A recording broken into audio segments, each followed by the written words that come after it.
Mesdames et messieurs, peuple de Côte d'Ivoire et d'Afrique, la République du Niger a connu le 26 juillet 2023 un changement de pouvoir par la force.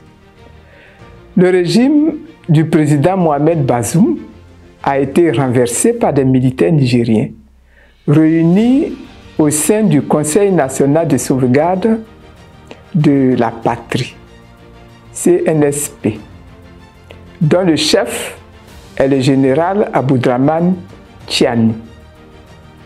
Ce coup de force, du reste salué par la grande majorité de la population nigérienne, intervient dans un contexte particulier de crise, où le Niger, comme l'ensemble des pays de l'Afrique de l'Ouest, fait face au fléau du terrorisme. Le 30 juillet 2023, à l'issue du 51e sommet extraordinaire de la conférence des chefs d'État et de gouvernement de la CEDEAO, consacré à la situation politique au Niger, il a été décidé l'application des mesures suivantes avec effet immédiat. Première mesure, fermeture des frontières terrestres et aériennes entre les pays de la CEDEAO et le Niger. Deuxième mesure, établissement d'une zone d'exclusion de la CEDEAO pour tous les vols commerciaux à destination ou en provenance du Niger. Troisième mesure, suspension de toutes les transactions commerciales et financières entre les États membres de la CEDEAO et le Niger. Quatrième mesure, gel de toutes les transactions de services, y compris les services publics. Cinquième mesure, gel des avoirs de la République du Niger dans les banques centrales de la CEDEAO.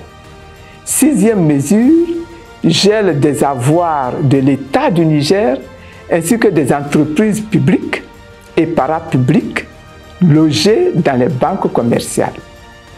Septième mesure, suspension du Niger de toute forme d'assistance financière et de transactions avec toutes les institutions financières, notamment la BIDC et la BOAD. Huitième mesure, interdiction de voyage et gel des avoirs des officiers militaires impliqués dans la tentative de coup d'État. Cette mesure s'applique également aux membres de leur famille et aux civils acceptant de figurer dans toute institution ou tout gouvernement à mettre en place par ces officiers militaires. Neuvième et dernière mesure, lancement d'un appel en direction de l'UEMOA et de tous les autres organismes régionaux pour la mise en application de la présente décision. En plus de ces mesures de rétorsion drastique, essentiellement d'ordre économique et financier, les chefs d'État et de gouvernement de la CEDEAO ont prévu une intervention militaire si le président déchu n'est pas rétabli dans ses fonctions au terme d'un ultimatum d'une semaine. Au moment où une autre session extraordinaire de la CEDEAO est annoncée pour le jeudi 10 août 2023, en vue de réévaluer la situation suite à l'ultimatum échu le dimanche 6 août 2023, j'invite toutes les parties prenantes endogènes et ou exogènes au Niger et à la CEDEAO à faire preuve de sagesse. À la vérité, la position des dirigeants de la CEDEAO est la même que celle qu'ils avaient prise contre le régime du colonel Assimi Goïta au Mali. Je rappelle que la série de sanctions qui en découle fait penser à celles qui ont été prises par cette même organisation sous-régionale sous l'instigation de la France et de l'Union européenne contre la Côte d'Ivoire pendant la crise post-électorale de 2010 à 2011. L'on avait alors, au nom des prétendues règles démocratiques à respecter, poussé à son comble le cynisme politique en imposant au peuple ivoirien un embargo sur les médicaments importés. Plusieurs personnes en perdirent la vie. Tout cela s'est fait dans l'indifférence totale et parfois avec la complicité de certains pays africains voisins de la Côte d'Ivoire. Ces sanctions produisent comme conséquence une punition du peuple nigérien.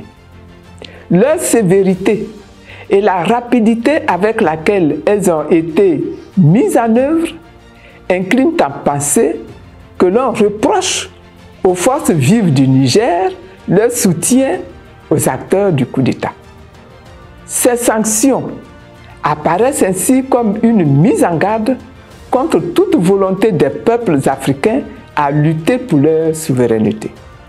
Ces sanctions confortent également la majorité de l'opinion africaine dans le sentiment que la CEDEAO et l'UEMOA sont instrumentalisés par les chefs d'État pour protéger et perpétuer leur régime et leurs intérêts. Elles traduisent éloquemment la tendance de plus en plus affirmée à utiliser les institutions économiques et financières pour tenter de régler des crises politiques internes aux États dans un sens qui n'est pas forcément celui qu'approuvent les peuples. Enfin, ces sanctions donnent à l'opinion africaine le sentiment que ces organisations aux ordres des chefs d'État sont manipulées par la France et par ses partenaires européens et internationaux. Je réaffirme ici que les sanctions prises contre le peuple frère du Niger sont illégales, car aucune règle de la CEDEAO et de l'UEMOA ne les justifie. Ces sanctions à caractère purement politique sont iniques et peuvent être qualifiées de crimes contre l'humanité. Sur le plan éthique, elles sont inhumaines. Que l'on ne s'y trompe pas, les enjeux majeurs de cette crise au Niger s'apparentent à ceux des crises du Mali, du Burkina Faso. Ils se cristallisent autour de la problématique de la souveraineté de la République du Niger et des ex-colonies africaines de la France qui, 63 ans après la proclamation de leur indépendance politique, subissent encore le diktat des gouvernants français. L'on retient ici 3 enjeux majeurs. Premièrement, la crise nigérienne est d'abord et avant tout une opportunité pour réévaluer les relations entre la France et le Niger, entre cette ancienne puissance coloniale et ses ex-colonies. Le peuple et les autorités de ce pays se donnent l'occasion de prendre en main les leviers géostratégiques nécessaires à garantir une véritable indépendance de leur nation. Deuxièmement, la crise nigérienne, c'est aussi une opportunité que se donnent les nouvelles autorités du Niger en vue de tirer les meilleurs partis d'une mondialisation amplifiée des relations internationales. Elles pourraient ainsi profiter du conflit qui les oppose à la France pour faire appel à d'autres partenaires comme la Russie, la Chine, la Turquie, etc. Troisièmement, la crise nigérienne est révélatrice d'un nouvel état d'esprit des peuples africains et des armées africaines. Elle est un exemple qui peut aussi faire tache d'huile. L'on assiste progressivement à une amplification et à une généralisation de la lutte pour la souveraineté des États d'Afrique de l'Ouest par les peuples eux-mêmes et non plus par des idéologues. Aujourd'hui, la menace d'une attaque du Niger par les forces de la CEDEAO et de ses alliés occidentaux cristallise toutes les attentions et fait craindre dans la sous-région ouest-africaine un chaos comparable à celui qu'a entraîné l'assassinat du colonel Kadhafi et la déstabilisation de la Libye. Or, le président Alassane Ouattara a décidé au cours d'une réunion du Conseil national de sécurité tenue le 2 août 2023 d'engager l'armée ivoirienne dans l'intervention militaire de la CEDEAO contre la République du Niger. Cette décision transgresse la constitution ivoirienne qui dispose en son article 104 que la déclaration de guerre est autorisée par le Parlement. En cas de désaccord entre les deux chambres, la décision appartient à l'Assemblée nationale. Et j'arrête là ma citation. Le chef de l'État aurait donc dû obtenir d'abord l'accord du Parlement avant d'engager le pays dans cette guerre. Je tiens à dire que ni les sanctions économiques et financières, ni l'intervention militaire contre le Niger ne sont de nature à apporter des solutions viables à la crise. C'est pourquoi, conformément à ma vision d'une Afrique digne, souveraine et prospère, j'affirme premièrement ma solidarité au peuple frère du Niger. Deuxièmement, je rappelle qu'après des siècles d'esclavage, des décennies de colonisation et d'indépendance politique, toute velléité de recolonisation de l'Afrique contemporaine est inacceptable. Troisièmement, je déclare que le moment est venu de retirer du continent africain toutes les forces militaires françaises. Quatrièmement, je condamne fermement les sanctions inhumaines de la CEDEAO et de l'UEMOA contre les populations nigériennes. Cinquièmement, je demande la levée le plus rapidement possible de toutes les sanctions contre le Niger.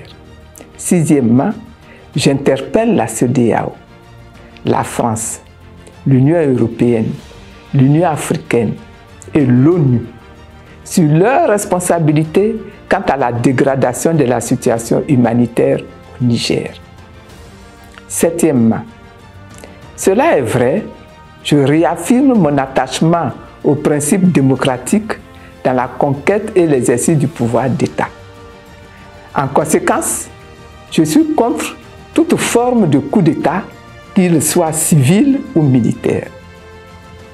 Cependant, je condamne également le recours à la guerre par la CEDEAO comme moyen de règlement de la crise politique au Niger.